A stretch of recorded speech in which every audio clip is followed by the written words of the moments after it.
اور اس سے کیا پیغام جاتا ہے, ہمیں کیا سیکھنے کو ملتا ہے کہ ایسے ایسے دشمن تھے اسامہ بھائی ان کے, اور کیا کیا نہیں کیا گیا کہ انہیں اپنا علاقہ چھوڑنا پڑا, ہجرت فرمانا پڑی, اور بڑا مشکل ہوتا ہے اپنا علاقہ چھوڑ کر کہیں اور جانا. بالکل اور پھر عام معافی کا اعلان کر دیا گیا, یعنی معاف کر دیا, سب کو معاف فرما دیا, بالکل جس نے جو بھی کیا معاف فرما دیا, اللہ عام معافی دے دی. اسی حوالے سے ہم بات کریں گے. علامہ امین شہیدی صاحب ہمارے ساتھ ہیں, پروفیسر یونس صدیقی صاحب ہیں, مفتی محمد وسیم بندگی صاحب ہیں, مفتی ابو محمد صاحب, مفتی نوید عباسی صاحب اور سید ابرار شاہ صاحب بھی ہمارے ساتھ ہیں. لیکن ہمیں بریک لینی ہوتی ہے, اور بریک کے بعد ہم آج صرف فتح مکہ کا ذکر کریں گے اور اس کے مختلف پہلوؤں کا آج جائزہ لیں گے.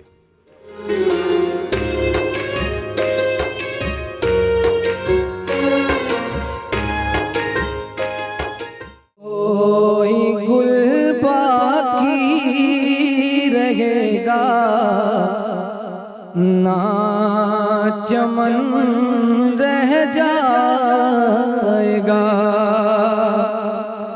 کوئی گل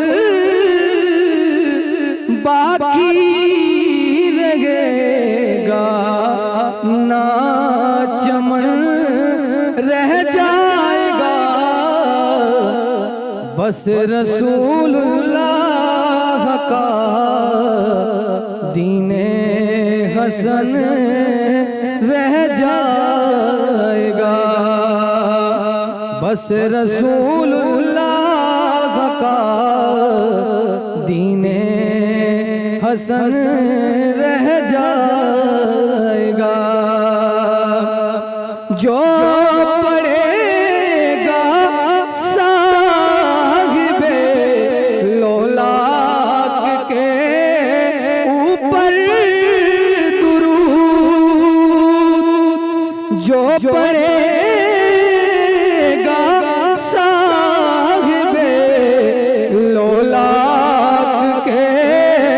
اوپر درود, آگ سے محفوظ اس کا تن بدن رہ جائے گا, بس رسول اللہ کا دین حسن رہ جائے گا.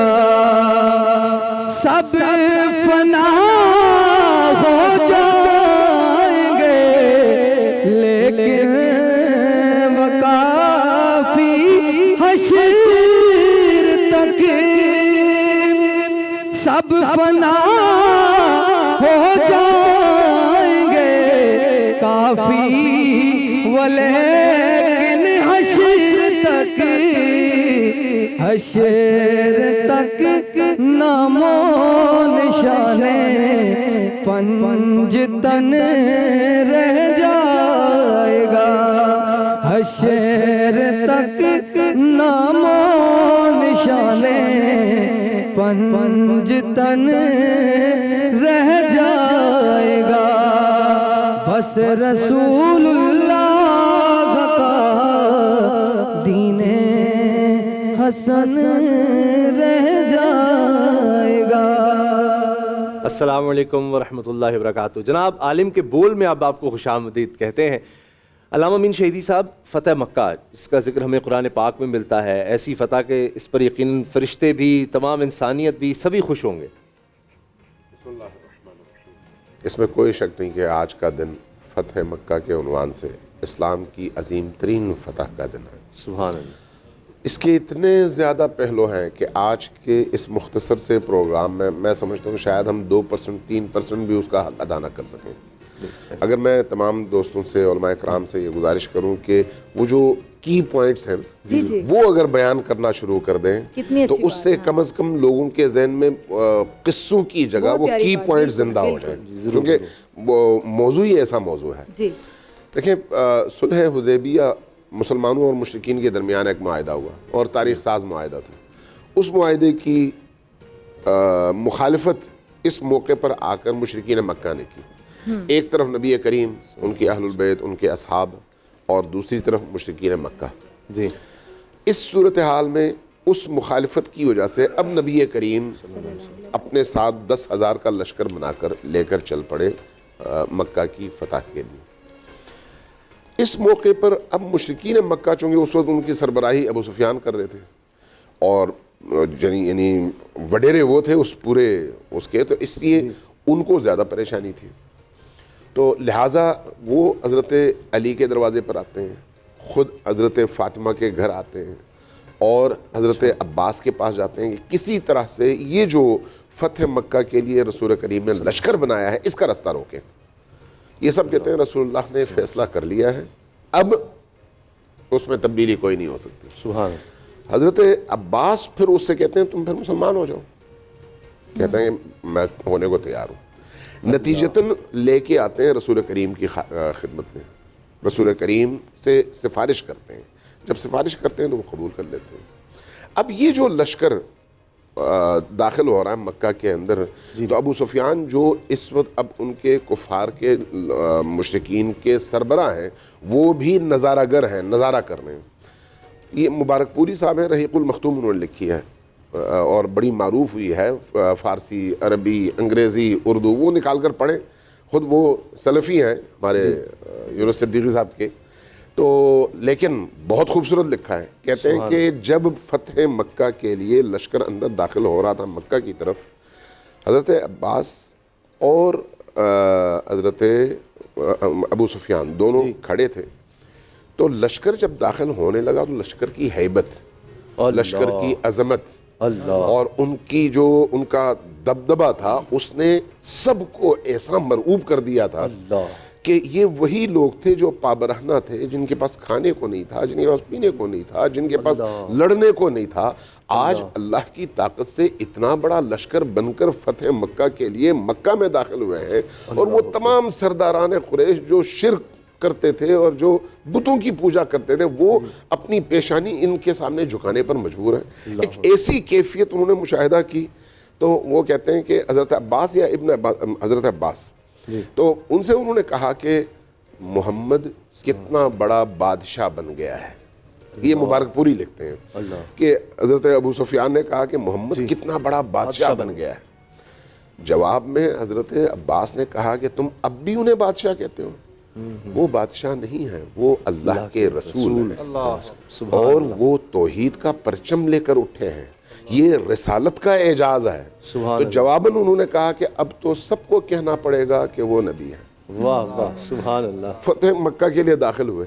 اب جب داخل ہوئے تو داخل ہونے کے بعد ایک تو جیسے ابھی فضا نے کہا کہ آپ نے عفو عمومی, عام معافی کا اعلان کر دیا. جس نے جو کچھ بھی کیا معاف ہے, اندر آ جائے. لیکن لوگوں کے اندر خوف تھا, چونکہ انہوں نے جتنا ظلم کیا تھا وہ کوئی کم ظلم تو نہیں تھا.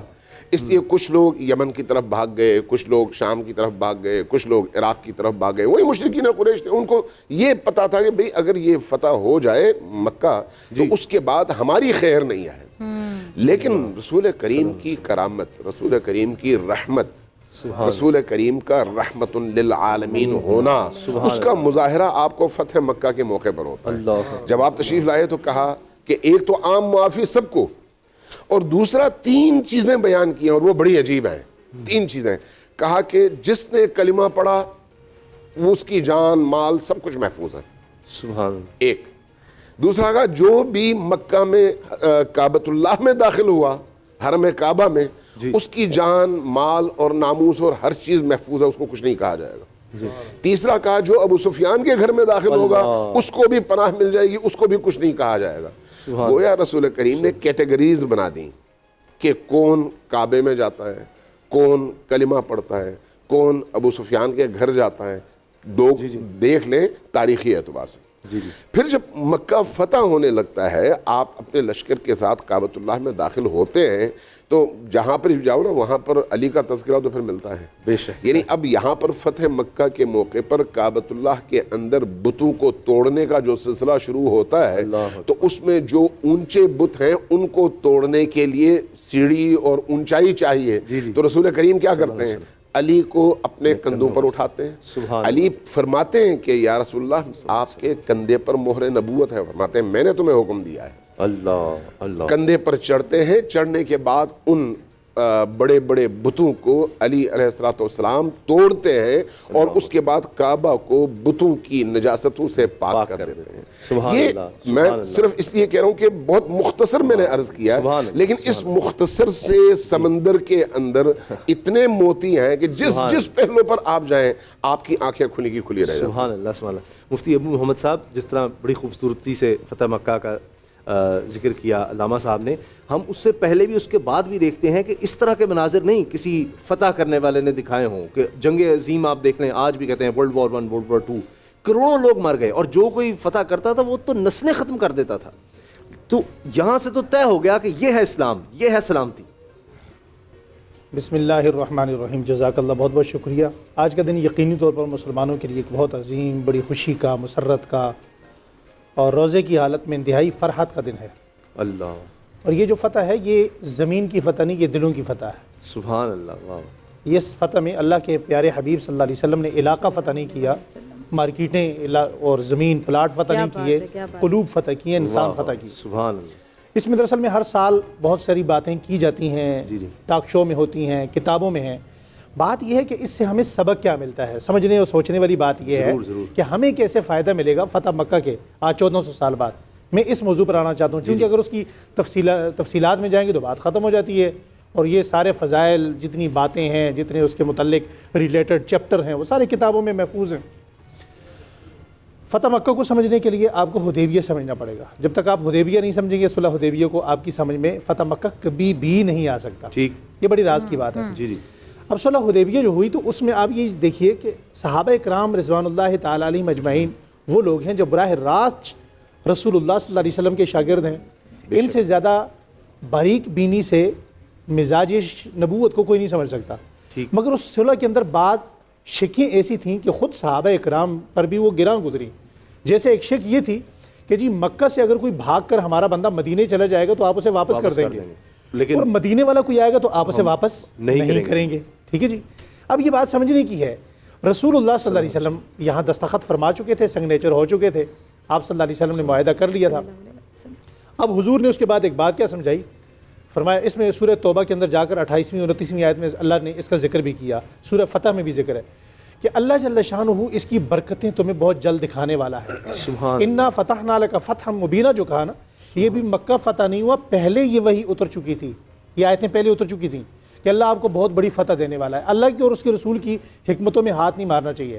اب صحابہ کرام کو بھی یہاں یہ بات سمجھ نہیں آئی. حضرت ابو جندل زنجیروں میں جکڑے ہوئے وہاں سے واپس آتے ہیں, اور واپس ان کو جب واپس بھیج دیا جاتا ہے, ایک بندہ بھاگ کر آتا ہے اور پھر اسی اذیت میں سے دوبارہ بھیجا جائے. اب ظاہری طور پر یہ شک کسی کی سمجھ میں نہیں آئے گی, لیکن یہاں اللہ اور اس کا رسول بہتر جانتے ہیں.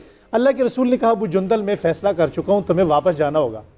اب واپس جانے کی حکمت صحابہ اکرام کو سمجھ نہیں آئی, لیکن واپس جانے کی حکمت کیا تھی کہ ابو جندل جب گئے تو ابو جندل نے جا کر وہاں کیا کیا, جس بندے کو پیرے پہ رکھا وہ ایک رات میں مسلمان ہوا.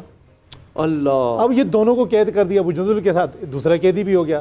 اب جو 2 بندے دن کو رکھے تو وہ شام تک مسلمان ہو گئے. اللہ. گویا 16 دنوں کے اندر حضرت ابو جندل نے 31 بندے مسلمان کیے. سبحان اللہ. ابو جندل کو رہا کرنے پہ وہ لوگ مجبور ہوئے. اسی طرح ایک صحابی بھاگ کر ساسا نامی مقام پر جب پہنچتے ہیں, اللہ اکبر کبیرہ, یہ حکمتیں ہوتی ہیں.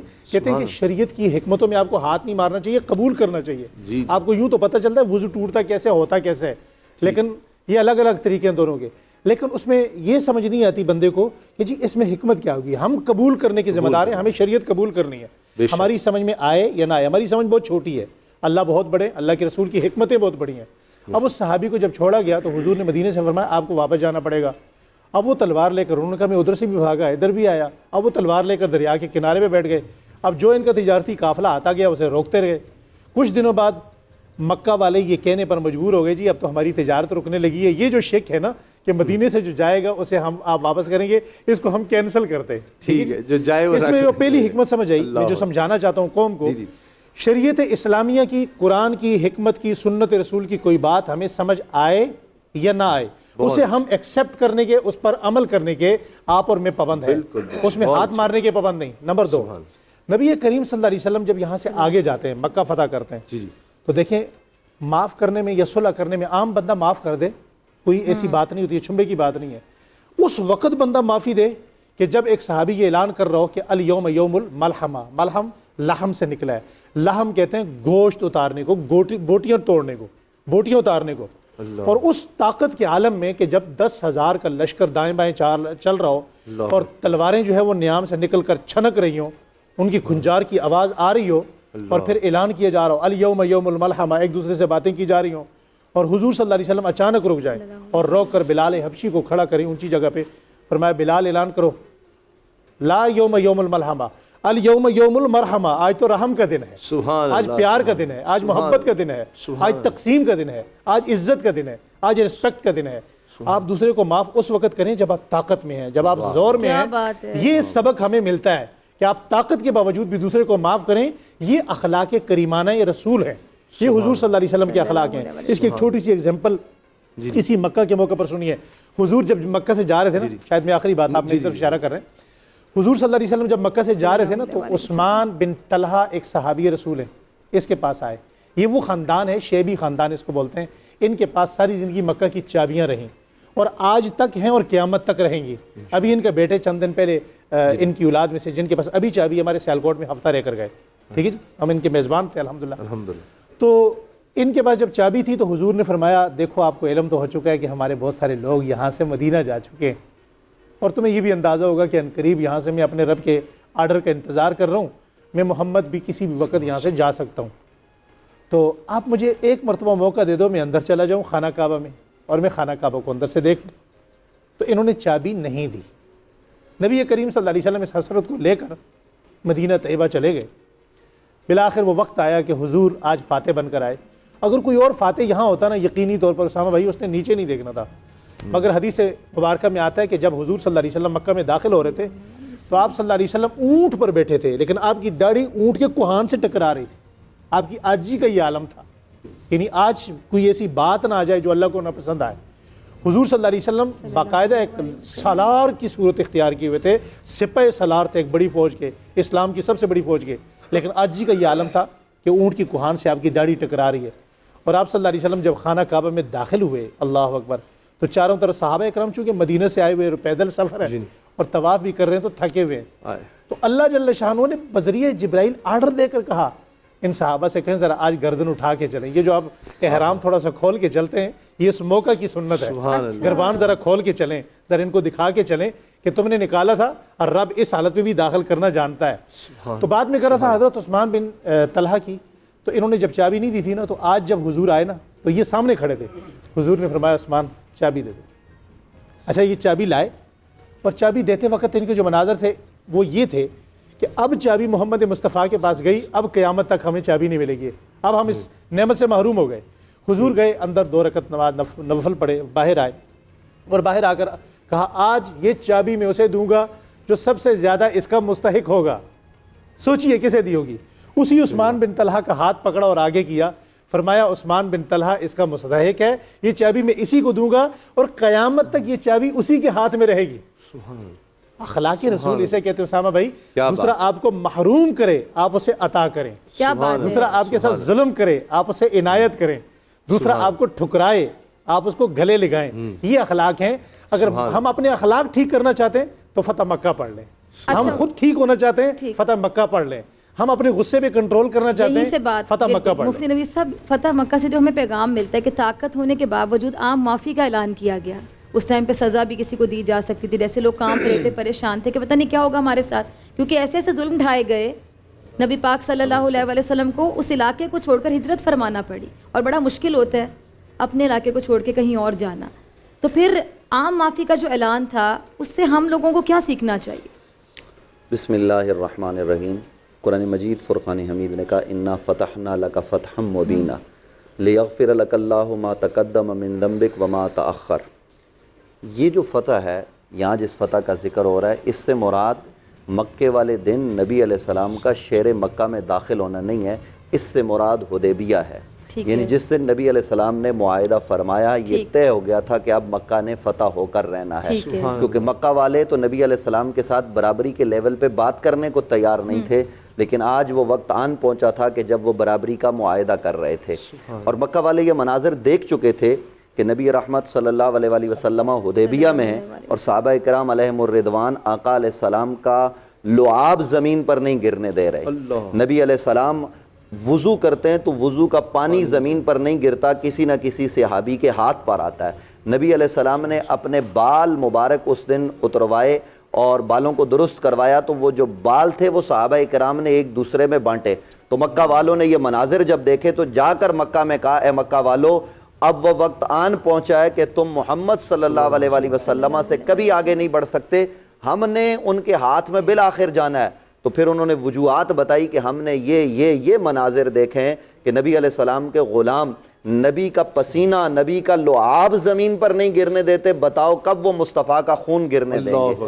تو اس لیے اس پر درجنوں مفسرین نے لکھا ہے کہ انا فتحنا لک فتحا مبینا سے مراد حدیبیہ ہے. اور یہ جو آگے کہا نا لیغفر لک اللہ ما تقدم من ذنبک وما تاخر، اس سے بعض لوگ جو ہے وہ کوئی الگ معنی لے لیتے ہیں. چونکہ ناظرین ان چیزوں کو دیکھتے پڑھتے ہیں تو میں یہ بھی گوش گدار کر دوں کہ صلح حدیبیہ سے پہلے کبھی ہمیں عود کا وہ منظر نظر آتا ہے کہ صحابہ کرام علیہم الرضوان گھاٹی پر کھڑے ہیں تو نبی علیہ السلام ان کو کہتے ہیں یہیں رہنا، لیکن وہ اتر آتے ہیں فتح سمجھ کے. تو یہ صحابہ کرام سے اجتہاداً خطا ہو گئی. نبی رحمت صلی اللہ علیہ وآلہ وسلم نے اس سے درگزر فرما دیا.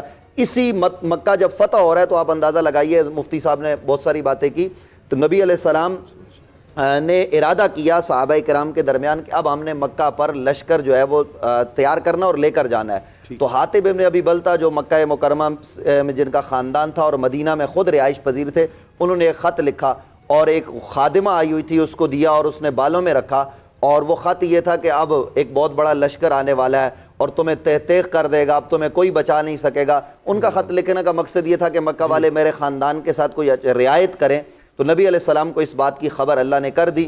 حضور علیہ السلام نے حضرت علی کو اور ایک اور صحابی کو بھیجا کہ جاؤ اس عورت کو پکڑو. اور وہ عورت بھی بڑی پکی تھی، وہ دینے کو تیار نہیں تھی، لیکن جب حضرت علی نے تلوار نکالی تو اس نے اپنے بالوں سے وہ خط نکال کر دیا. اور جب واپس لے کر آئے، اب آپ دیکھیے کہ صحابہ کرام علیہم الرضوان کے درجات دیکھیے. کوئی اور کرتا، بعد کا آدمی کرتا تو شاید اس کا سر اتروا دیا جاتا. حضرت عمر نے کہا یہ منافق ہو گئے، حاطب ابن ابی بلتہ ہم اس کا سر اتاریں گے. حضور علیہ السلام نے فرمایا عمر خبردار، حاطب سے ہم پوچھیں گے. جب پوچھا اور پھر اس کے بعد حضور علیہ السلام نے کہا تمہیں معلوم نہیں کہ حاطب بدریوں میں شامل ہے اور بدری جو کریں اللہ نے ان کے لیے معافی کا اعلان کر رکھا ہے. تو حاطب ابن ابی بلتہ کا عذر نبی علیہ السلام نے قبول کیا اور حاطب ابن ابی بلتہ نے کہا یا رسول اللہ نہ میرے دل میں شرک ہے نہ کفر ہے. تو اس طرح نبی علیہ السلام نے یہاں اپنوں کو بھی معافی کا سلسلہ رکھا اور جو جس کا مقام تھا وہ دیا. اور فتح مکہ، یہ چھوٹے چھوٹے واقعات تھے. اب مکہ فتح ہونے جا رہا ہے، نبی علیہ السلام لشکر لے کر مکہ میں داخل ہو رہے ہیں. تو آپ اندازہ لگائیے کہ مکہ سے باہر قیام ہے. ابو سفیان جو ہے وہ لشکر کو دیکھنے کے لیے آ رہے ہیں تو گرفتار ہو جاتے ہیں. گرفتاری کے بعد حضرت عباس ان کو جو ہے نا وہ اپنی امان میں لے لیتے ہیں. تو آپ اندازہ لگائیں کہ حضرت عباس بن عبد المطلب رضی اللہ تعالیٰ عنہ یہ صحابی رسول نبی کے چچا ہیں. لوگ تو کہتے ہیں کہ اس دن انہوں نے اسلام قبول کیا، ہم یہ کہتے ہیں ہم سے پوچھو کہ عباس نے تو بدر کی بھی خبر دی تھی. عباس تو وہ تھا جس نے مدینے والوں سے معاہدے لکھے تھے کہ تم نبی کو کس طریقے سے جو ہے وہ تیار رکھو گے، لیکن حضرت عباس نے اپنا ایمان چھپا رکھا تھا. اظہار کب کیا اس حوالے سے اختلاف ہے کہ کس موقع پر کیا. بہرحال حضرت سیدنا عباس بن عبد المطلب نے امان دی. حضرت عمر قتل کرنے کے لیے دوڑے لیکن انہوں نے کہا میری امان میں. نبی علیہ السلام کے حجرہ میں پہنچے. نبی علیہ السلام وہاں جو گفتگو ہوئی شہیدی صاحب نے بھی کی، نبی علیہ السلام نے ان کو معاف کر دیا. اور معافی کے بعد جب نبی علیہ السلام کا لشکر مکہ مکرمہ میں داخل ہو رہا ہے تو ایک طرف سے حضرت خالد بن ولید آ رہے ہیں. یہ بات بھی ناظرین کو ذہن میں رکھنی چاہیے. ہو سکتا ہے یونس صدیقی صاحب کہیں کہ اس دن کوئی بندہ نہیں مارا گیا، تو یہ کہیں حدیث میں تو ہے مارے گئے. وہ لوگ مارے گئے، چند لوگ وہ سر پھرے تھے، وہ حضرت خالد بن ولید کے مقابلے میں آئے. حضرت خالد بن ولید نے ان سے کہا کہ ہم قتل و قتال نہیں کریں گے، ہم تلوار نہیں چلائیں گے. لیکن جب انہوں نے تلوار چلانا چاہی تو پھر سیدنا خالد بن ولید کو اپنی تلوار نکالنا پڑی اور انہوں نے چند لوگوں کو تہ کیا. لیکن آپ اندازہ لگائیے باقی کسی کو کچھ نہیں کہا گیا، بلکہ اسی پر ہمارے مورخین نے یہ بات لکھی ہے کہ اس دن لشکر کے راستے میں کتیا کے بچے تھے. اللہ کے رسول نے کہا ان کو نہ اٹھایا جائے بلکہ راستہ بدل لو. مصطفیٰ نے راستہ بدلوایا اور 4000 لوگ وہاں سے گزرے. چونکہ کچھ دوسروں راستوں سے آ رہے تھے. نبی علیہ السلام کا 4000 کا لشکر گزرتا ہے لیکن کتیا کے بچوں کو وہاں سے نہیں اٹھایا جاتا ہے. یہ ہے رحمت للعالمین ہمارے نبی. اور میں یہ بات عرض کرتا چلوں کہ کہ نبی علیہ السلام نے اس دن عام معافی کا اعلان کیا. اس دن جو ہے وہ کعبۃ اللہ کی چھت پہ کھڑے ہو کر حضرت بلال حبشی نے اذان دی. خواہش تھی نا ہر ایک کی کہ جناب میں یہ کام کروں. نبی علیہ السلام کے ساتھ اونٹ پر. آج ہم یہ حکمرانوں کو بھی پیغام دینا چاہتے ہیں کہ جب آپ اپنی گاڑی میں بیٹھتے ہو تو اپنے ساتھ اپنے کسی خاص وزیر مشیر کو بٹھاتے ہو, اور جب کسی اچھی جگہ پہ جاتے ہو, امریکہ کا دورہ کرنے کے لیے یا کہیں اور جاتے ہو, تو مکہ اگر حج کرنے کے لیے بھی جاتے ہو تو اپنے قریب اچھے لوگوں کو رکھتے ہو. اچھوں سے مراد یہ کہ جو منصب والے ہوتے ہیں, جو عزت والے ہوتے ہیں. نبی علیہ السلام نے بتایا کہ تقوی بنیاد ہے عزت کی. اور اس دن جیسے حضرت نے کہا نا کہ نبی علیہ السلام کی ریش اونٹ کی کوہان کے ساتھ لگ رہی تھی, لیکن اس اونٹنی پر بیٹھا ہوا کون تھا ساتھ؟ نہ ابو بکر تھے, نہ عمر تھے, نہ علی تھے, نہ طلحہ تھے, نہ زبیر تھے, نہ سعد تھے, نہ سعید تھے, نہ عبد الرحمن بن عوف تھے, نہ خالد بن ولید تھے,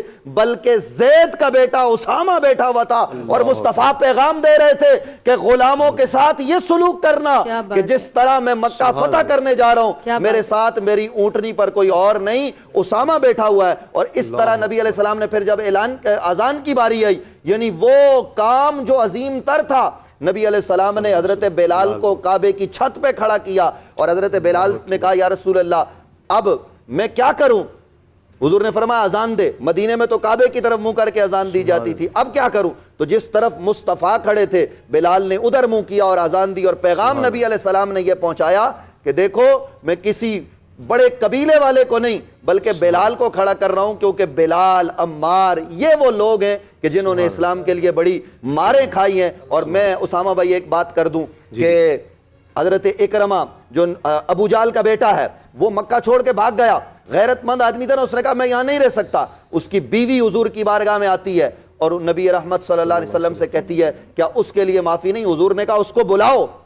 اب دیکھیے گا ابو جہل جس نے ساری زندگی مصطفیٰ کو تنگ کیا, جس نے نبی علیہ السلام پر بدر بپا کی, جس نے مسلمانوں کو تکلیفیں دی, جس نے عمار کو مارا, جس ابو جہل نے حضرت بلال کو مارا اور زمین پر گھسیٹا, اس ابو جہل کا بیٹا جب بھاگ کر پھر بیوی اس کو واپس لے کر آئی تو نبی علیہ السلام کے جس وقت محفل میں وہ داخل ہوا تو حضور علیہ السلام اسامہ بھائی اس طرح کھڑے ہو گئے اور اس طرح کھڑے ہوئے کہ آپ کے کندھوں سے آپ کی چادر زمین پر گر گئی اور آپ نے اٹھ کر اکرمہ کو گلے لگایا اور اپنے ساتھ بٹھا کر پیغام دیا کہ ہم دشمنوں سے بدلہ نہیں لیا کرتے. پھر اکرمہ کو معاف کیا اور تاریخ بتاتی ہے کہ پھر اکرمہ نے بھی کردار ادا کیا. وہ اسلام کا جرنیل بن کر ہر جگہ لڑا اور پروانہ وار لڑا. واہ اکرمہ تیری عظمتوں کو میں سلام کرتا ہوں. یہ نبی علیہ السلام کے محبت کے انداز تھے کہ نبی علیہ السلام نے دشمن کے بیٹے کو بھی سینے سے لگایا. اسامہ بھائی آج میرے ماں باپ کے ساتھ کوئی ظلم کرے تو کیا ہم اسے معاف کرنے کو تیار ہوں گے؟ ناظرین آپ سے گزارش یہ ہے جو ہمیں سن رہے ہیں, ہم سب علماء آپ سے ہاتھ جوڑ کر یہ کہتے ہیں کہ معاف کرنا سیکھو. جو ظلم کرے اس کے ساتھ بھی محبت کا طریقہ اختیار کرو. یہی درس نبی علیہ السلام کا ہے اور یہی فتح مکہ کا پیغام ہے. سبحان اللہ, جزاک اللہ مفتی صاحب, جزاک اللہ. پروفیسر صاحب فتح مکہ کے بعد کیا صورتحال پھر ہوئی اسلام کے حوالے سے بتائیے گا؟ کتنی تبدیلی آ گئی اس کے بعد معاشرے میں بھی؟ آج تک اس سے رہنمائی لی جاتی ہے. آج کہتے ہیں جی انسانی حقوق کی بات کی جاتی ہے. ابھی نندن جب پکڑا گیا پاکستان میں اس کو جس طرح واپس کیا گیا, یہ تو اس سنت کی پیروی ہو رہی ہوتی ہے. بسم اللہ والصلاۃ والسلام علی رسول اللہ وعلی آلہ وصحبہ اجمعین وبعد. حقیقت یہ ہے کہ فتح مکہ وہ واقعہ ہے جس نے تاریخ کا دھارا بدل دیا. اللہ اور اہل اسلام کو یہ سمجھنا چاہیے اسلامی تاریخ میں جتنے بھی عظیم واقعات ہوئے ہیں جنہوں نے اسلامی تاریخ پر انمٹ نقوش چھوڑے ہیں وہ سب رمضان میں ہوئے. اللہ فتح مکہ رمضان میں ہوئی, بدر رمضان میں ہوا, سبحان اللہ, اور تاتار کو عین جلوت میں شکست رمضان میں ہوئی. تاتار جنہوں نے پورا عالم اسلام کو تلپٹ کر دیا تھا ان کو شکست ہوئی عین جلوت کے موقع پر. اور صلیبیوں کو شکست حطین کے مقام پر اسی رمضان میں ہوئی. سبحان اللہ. اموریہ رمضان میں فتح ہوا. اموریہ کا واقعہ آپ کو یاد ہے جو جس عورت نے کہا تھا واہ محتسمہ, ایک ظالم نے اس پر دسترازی کی اور اس نے خلیفہ وقت کو کہا خلیفہ وقت میں تیری بہن ہوں اور میری اس میں درازی ہو رہی ہے. اللہ. ہائے معتصم، ہائے معتصم. تو حضرت کے پاس یہ بات پہنچی معتصم پر، تو وہ اپنا لشکر لے کر چلے اس عورت کی آواز پر، ایک اپنی بہن کی عزت بچانے کے لیے. یہ اموریہ بھی رمضان میں فتح ہوا، پاکستان میں رمضان میں بنا. اللہ. یعنی جتنی بڑے واقعات ہیں جنہوں نے اسلامی تاریخ پہ ہمیشہ کے لیے نقوش چھوڑے ہیں وہ رمضان میں ہوئے. اسی طرح یہ رمضان میں 1973 کی جنگ اسرائیل کے خلاف مصر نے رمضان میں جیتی. اس میں اسرائیل کے بارے میں یہ تھا کہ دنیا کی کوئی فوج اس کی فوج کو شکست نہیں دے سکی، لیکن مصریوں نے رمضان المبارک میں روزہ رکھ کر نہر سویز عبور کی. اس سے کیا پیغام ملتا ہے کہ روحانیت جب مادیت پر غالب ہوتی ہے اللہ کی نصرت ایمان کے ساتھ ہوتی ہے. سبحان اللہ. اور جب ان کی روحانیت مادیت پر غالب ہوگی پھر کوئی نہ کوئی شکست نہیں دے سکتا. رمضان المبارک کا یہ عظیم مہینہ جہاں ہمیں فتح مکہ کی یاد دلاتا ہے. فتح مکہ وہ عظیم فتح ہے. سب علماء نے ماشاءاللہ بہت اچھی گفتگو کی اس کے بارے میں. دیکھیے رسول اکرم صلی اللہ علیہ وسلم نے اس غزوے کو چھپایا. آپ نہیں چاہتے تھے کوئی آپ آگے مقابلہ ہو، آپ مکہ میں خون نہیں بہانا چاہتے تھے، اس لیے آپ نے خفیہ اس کی جیسے مولانا نے بتایا اس کے ظاہر نہیں ہونے دیا. لیکن حاتم بن ابی بلتہ نے اب جیسے ان کی اپنی یعنی ان کے اللہ نے ذہن میں چیز ڈالی کہ ان کے بچے تھے، میں اہل قریش پر یہ احسان کر دیتا ہوں. تو انہوں نے ایک عورت آئی تھی سارہ بنی عبد المطلب کی عورت تھی، خادمہ تھی، اس کو ایک پیغام دے دیا خط لے کر تم پر حملہ ہونے والا. اللہ نے رسول اکرم صلی اللہ علیہ وسلم بتا دیا اور رسول اکرم صلی اللہ علیہ وسلم نے حضرت علی اور حضرت زبیر کو بلایا کہ فرمایا کہ جا روضہ خاک پر ایک عورت تمہیں ملے گی، اس کے پاس ایک خط ہے، وہ خط لے آؤ. دیکھیے روضہ خاک پر جب پہنچتے عورت وہیں ملتی ہے بیٹھی ہوئی. سبحان اللہ. حضرت علی اور حضرت زبیر اپنی سواریوں سے اترتے اسے گھیر لیتے. فرمایا ہاتھ خطاب دو مجھے، ہمیں کتاب دو، لیٹر دو تمہارے پاس. کہ نہیں میرے پاس لیٹر نہیں ہے. سب تلاش کیا، اس کے ساتھ سامان تلاش کیا، سب تلاش کیا لیکن وہ لیٹر نہیں ملا. تو فرمانے لگے حضرت علی فرمانے لگے ہمیں اس ذات نے بھیجا ہے جو کبھی جھوٹ نہیں بولتی. لیٹر تیرے پاس ہے، تم ہمیں دو. سمجھے نا، لیٹر دو. اگر تم نہیں کہے گی لا اجردنک جنت لا نجردنک، ہم تجھے برہنہ کر دیں گے. اللہ فرمایا لیٹر تیرے پاس ہے. وہ چلے فوراً جا کر لیٹر نکال کر دے دیا. وہ لیٹر لے آئے، اسی طرح لیٹر لے آئے. پڑھا بھی نہیں کیا لکھا ہے کیونکہ اللہ کے رسول لیٹر لے اس میں یہ تھا وہ راز کو فاش کیا گیا تھا. تو حضرت بی بلتا کو بلایا. اس سے ہمیں یہ بھی سب سیکھنا چاہیے کہ اگر کسی مثلا کوئی ادارہ ہے، اس ادارے میں کسی اگر ملازم سے غلطی ہو جاتی ہے، ایسا نہیں ہے کہ جو مالک ہے جو بڑا ایڈیٹر ہے وہ ایک غلطی پر اس کو ایسے ہی چھانٹ دے. نہیں، اس کا ماضی بھی دیکھے. یار یہ شخص میرے سے اتنے دنوں سے ہے، ایسے میرے سے اتنی خلاص سے چلا جا رہا ہے، اگر یہ سے غلطی ہوئی ہے یقیناً کوئی نہ کوئی اس کا سبب ہوگا. کوئی سبب تو ڈھونڈو اس کا. آپ نے کہا سبب پوچھا، معاف کر دیا آپ نے. تو رسول اکرم صلی اللہ علیہ وسلم جب مکہ پہنچے آپ کی اب نفسیاتی جنگ بھی کی آپ نے یہ جنگ نفسیاتی طور پہ جیتی آپ نے. کیا ہوا کہ جب رات کا وقت ہوا 10,000 کا لشکر آپ کے ساتھ تھا. آپ نے ہر فوجی سے کہا وہ یہاں کہیں بھی آگ جلا دے، آگ جلائے. ہر جب سب جاگ جو اتنی بڑی جگہ 10,000 آدمی ہر جگہ آگ جلائے بیٹھا ہے، آگ کی لپٹیں اٹھ رہی ہیں. ابو سفیان آئے، آ کر دہشت زدہ ہو گئے. اتنا بڑا لشکر، اتنا بڑا لشکر، اتنا بڑا لشکر. اہل مکہ سے کہنے لگے اہل مکہ نکلو، محمد صلی اللہ علیہ وسلم پناہ مانگو، محمد صلی اللہ علیہ وسلم سے امان مانگو، امان مانگو. رسول اکرم صلی اللہ علیہ وسلم جیسے کیسی نفسیاتی جنگ لڑی. جنگ صرف یہی اسلحے کی جنگ، نفسیات بھی جنگ ہے. آج کے لوگ بھی جس طرح امریکہ یہ لوگ یہ نفسیاتی طور پر پہلے قوموں کو مارتے ہیں. رسول اکرم صلی اللہ علیہ وسلم جنگ میں یہ نفسیاتی پہلو اپنایا. آپ کے پاس سب لوگ جو آگ جلا دے، آگ جلائی، اہل مکہ جو وہیں دھڑم ہو گئے. تو رسول اکرم صلی اللہ علیہ وسلم مکہ تشریف لائے. جیسے علماء نے کرام بتایا کہ آپ کے پیچھے آپ نے کسی بڑی ہستیوں کو نہیں بلایا، اسامہ بن زید کو بلایا، بٹھایا ہوا تھا، ان کو لے کر جا رہے. اور دیکھو لوگ اتنی بڑا فتح پر کوئی جشن نہیں ہوا، کوئی مسرت نہیں ہوا، کوئی کچھ نہیں ہوا. اللہ ہر جگہ اللہ کی توحید اور اللہ کی عظمت کے ترانے ہیں. اور رسول اکرم صلی اللہ علیہ وسلم اللہ کے لیے اللہ کے اعجاز میں اللہ کے سامنے آج میں جھکے جا رہے ہیں. انا فتحنا اللہ کا فتح مبینہ پڑھ رہے ہیں اور اللہ کا شکر ادا کر رہے ہیں. جب اہل مکہ سب کھڑے تھے اس طرح، رسول اکرم صلی اللہ علیہ وسلم نے کسی نے ضرور اللہ کے رسول پر ظلم کیا تھا. آپ نے فرمایا ماذا ترون انا افعل بکم، میں تمہارے کیا خیال ہے تمہارا آج کیا کروں.